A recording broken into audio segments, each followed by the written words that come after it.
Tom Rob Smith knows how to tell a story. His best-selling novels in the Child 44 trilogy were international publishing sensations. Tom's latest intriguing crime thriller, The Farm, is just as gripping and one of the best novels I've read in a long time. Hi Tom, and welcome to Better Reading TV. Thanks for having me. I finished reading The Farm. I've got to say I enjoyed it beyond my expectations. The narration and the voice of the characters, and how we went from Daniel's voice, the son, to the mother's, and the way that that was done, it was quite clever in terms of structure. Where did that come from? Where did that idea come from? The idea behind the whole story is, who do we believe? And I mean, the origins of the story are that I was working on the final book in the Child 44 trilogy 4 years ago. Right. And I live in London, and my parents had retired to a farm in Sweden. I got a phone call from my dad saying that my mum had been institutionalised. And I then was booked a flight to Sweden to go to the hospital to see my mum. My dad had said she was suffering from a psychosis. But before I could take that flight, I got a call from my mum saying, I'm coming to England, I'm not in the hospital, I'm not mad, your dad is involved in terrible things, and I'm going to tell you what's really going on. So the premise for the book is actually from my life. You know, that happened? Yeah, that happened. Right. You know, I had to fictionalise the story, so Daniel is not me, and the mother in it is not my mother, and the father in it is not my father. I mean, the reality is I'd been to that farm, the real farm, many, many times. I knew everyone around there. So when I met my mum at the airport to hear her story, and I took her back to my apartment, the story she told wouldn't have made sense to anyone else, and it wasn't really a narrative in the way that we would understand a narrative. But the sensation I had listening to my mum was of great tension and uncertainty, because I was put in a position of, do I believe my mum or do I believe my dad? And the question was not an easy one to answer. I mean, my mum spoke to me for about 4 hours that night, and she was a brilliant storyteller. She was very persuasive, and I just wasn't sure. People get things wrong. They see the world differently. They make mistakes. There are gaps between their understanding of the world and the reality, such as it is. And so that's sort of the unreliable narrator, is I sort of think almost every narrator in some way.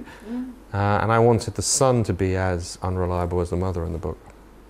Daniel doesn't really say very much, but what he does say, I think, is so powerful in a sense. I mean, it's only, 4 or 5 lines at the beginning of every chapter, but you get a real sense of him. I loved the relationship between he and his partner a lot.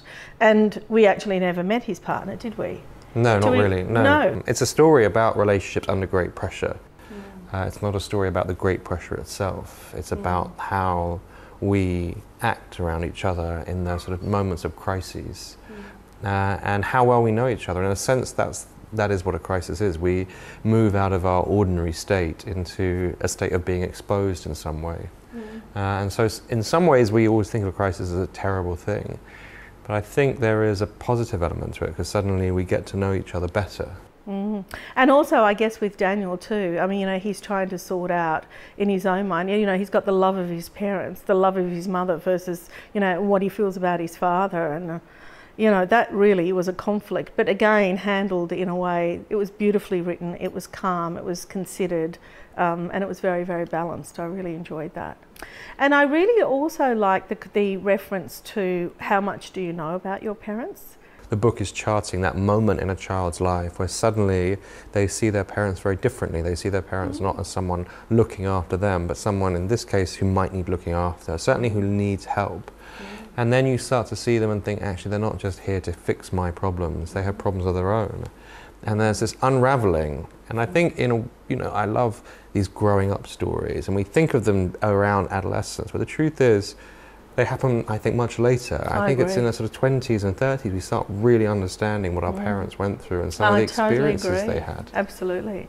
If you haven't read The Farm, treat yourself, because it is really one of those books that it's not just a crime psychological thriller. It is well written, it's beautifully composed, it lingers with you for a long time. And the lingering isn't just about the thriller aspect of it or the crime aspect, it's about the people you meet and grow to like. Now, tell me what's happening in your life, what's happening with Child 44?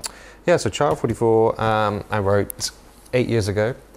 And actually I was on a book tour to Australia, and I told everyone I'd written this book, this thriller set in Stalinist Russia, and the rights have been optioned by Ridley Scott, and everyone was very excited. And it's great coming back to Australia, and now the movie has been made, rather than coming back and saying, well, by Ridley Scott? Yeah, Ridley Scott is the producer, right. Wow, and Daniel Espinosa is the director. Right. He did a movie called Safe House with Denzel Washington and Ryan Reynolds. Yes. And they filmed it with Tom Hardy as Leo, Noomi Rapace as Raisa. She's from The Girl with the Dragon Tattoo, the Swedish version. Yep. Gary Oldman, Jason Clarke, right. Vincent Cassel. Right. It's a really amazing cast. And I actually saw it for the first time last summer, and they've done a really great job. It's very emotional. It's about a secret police officer who is richly rewarded for arresting innocent people, political enemies of the state, who decides to go after a genuine criminal, and in so doing criminalizes himself because the state says there is no crime. So that's the sort of premise, and Tom Hardy plays this character, and Noomi Rapace plays his wife. Right. Is there ever been a crime fiction book that has ever been longlisted for the Booker? No. See, this is what I mean. I mean, he's a great writer. Well done. Congratulations. So what are you doing now? What's happening? I've got a TV series coming out in the autumn called London Spy, which is a thriller series, contemporary. And that stars Ben Whishaw, Jim Broadbent and Charlotte Rampling. Wow. Love her. Yeah, she's amazing. They've finished the filming. So I'm adapting The Farm for screen. Oh, right. Yeah. Good. And I've got to start a new book. Right. And have you got any thoughts around that? I do have thoughts. They're sort of, they're sort of slightly nebulous for a while, and they sort of focus and focus. Then you see which idea you really want to spend 2 years on. And is that what it takes from start to finish? It takes.